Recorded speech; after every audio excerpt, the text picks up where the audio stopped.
Hello guys, welcome to another episode of Formula GT. In today's episode I'm gonna be working on the heads of my 5.7 liter V8. While I don't possess the most expensive tools or quality recording equipment, I do want to showcase my experience on my first attempt to port and polish a set of heads.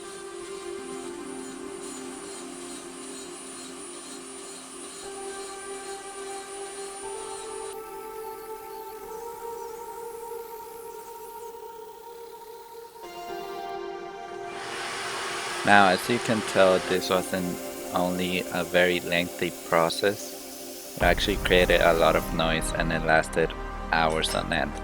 So it is very important to have safety equipment both for your ears, your nose, and your eyes. I figured it was a simple enough task, even though I knew it would take many hours. Well, it did take many hours and it wasn't as simple as I thought.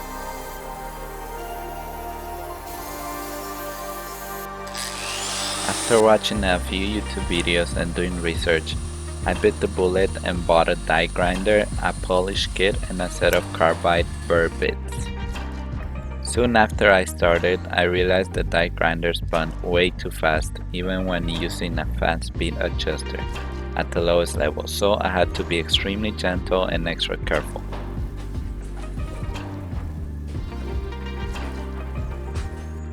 Body posture is very important when doing this job because you're gonna be sitting for hours doing the same task repeatedly and you want to have a steady hand and firm control of your tool. The carbide burr set I bought had different shapes and different sizes, so once I got the shape and size matched for the particular area that I was gonna work on, I started working on one area at a time for all 8 runners. So at first I will work on the intake side of the runner and then I will move to a different area. Sometimes by flipping the heads on their sides, flipping them upside down, or using a different body posture. I had to be very gentle when using these bits. I used a technique which required pretty much sweeping back and forth slowly to remove as little material as I could for every pass. Once you start getting deeper into the runner, you have to emphasize the control of your tool because if the nut that holds the bit touches the sides of the walls of those runners, it's gonna leave very nasty scars. This spherical bit is the one I use the most because I thought it was the least aggressive on the material.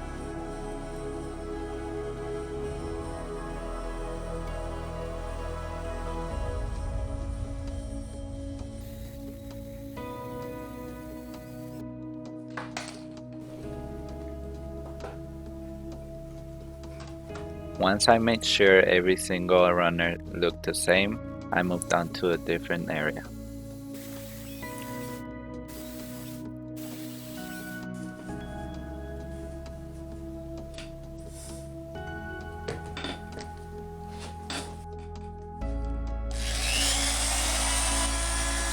One final pass on this phase of the runners made sure that everyone looked the same and that they were all smooth.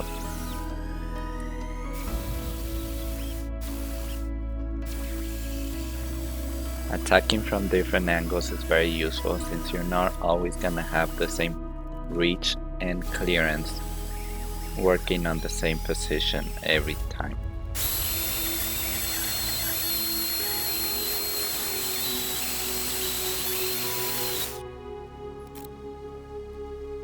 Moving the heads around is also very useful so you have a very view of different areas of the head.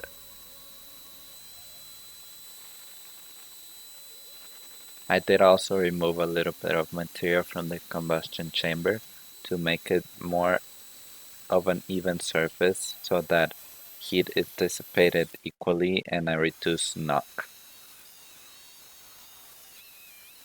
Now, I'm no expert when it comes to these kinds of jobs, so I tried to take as little material as I could for every pass and leave most of the material for the sandpaper.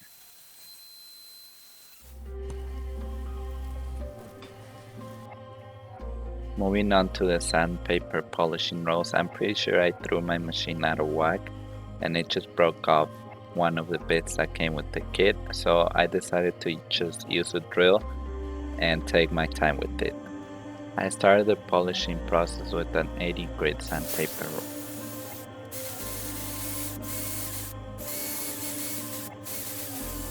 Polishing is much easier as you don't remove as much material at a time and you get the most satisfaction with the shiny surfaces you create.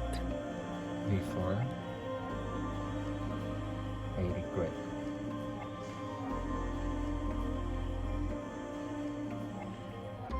After 80 grit.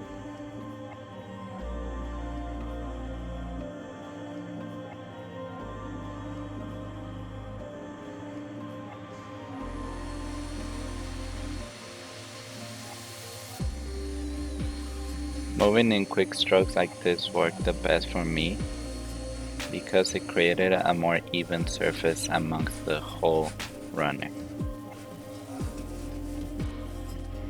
Sanding of course creates very fine aluminum dust which you don't want to get in your hands, so that's why I'm using gloves and cleaning it off every single time I go through. A vacuum is very useful to pick up all of the little particles that you create. Make sure you use both sides of the roll too, as it becomes clogged very quickly. Bottom is not polished yet.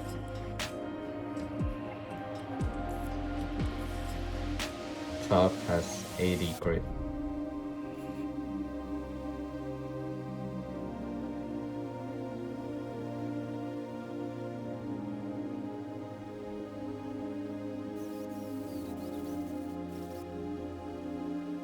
I used a knife to uncover new layers on the sanding rolls.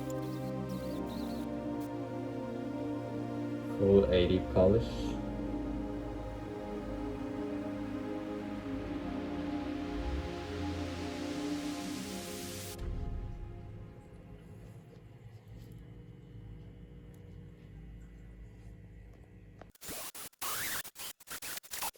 Polishing the combustion chamber was a little more challenging as I didn't have any flat discs to use. So again, placing the drill at different angles was the thing that helped me out the most.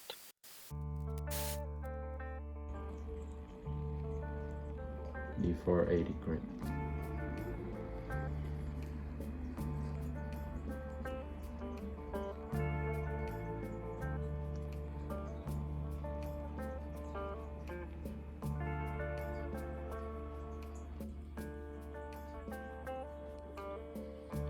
Grit combustion chamber.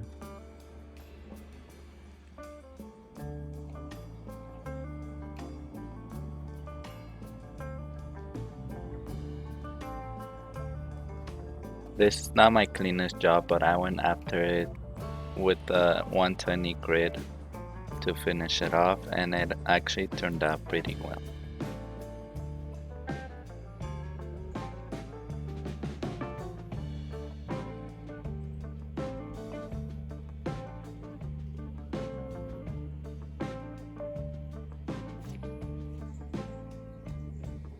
Now, of course, when working on the side of the combustion chamber, you want to be very careful with the valve seats. As you can tell right here, I chipped a little bit of material off of it, but later on, I worked on it with the new valves and the grinding compact.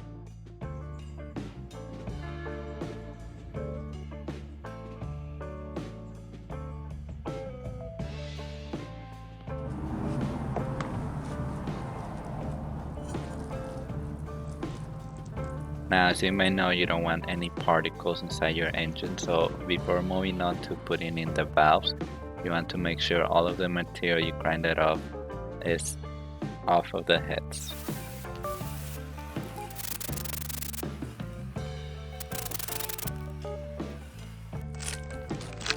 After trying different methods of cleaning the stock valves, I decided to just buy new ones and set them into the stock head so that the combustion chamber will seal properly. This grinding compound helps the valves sit straight on the head so that both surfaces are even with each other and there's a good seal for the combustion chamber.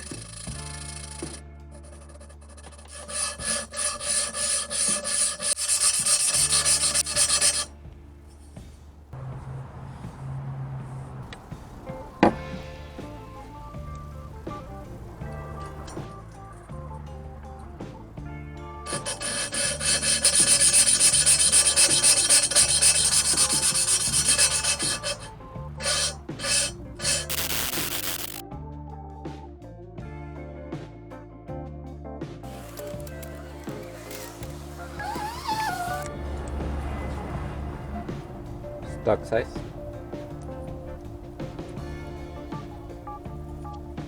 Aftermarket size. And the random one.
Go.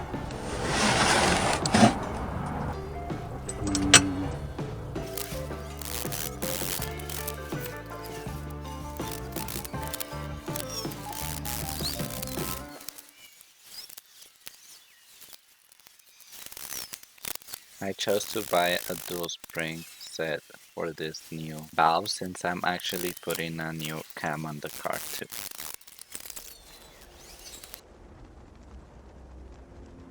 There's a clear night and day difference in the appearance of these heads as compared to how I got them.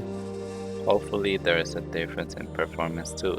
Make sure to stay tuned if you want to find out how these heads perform.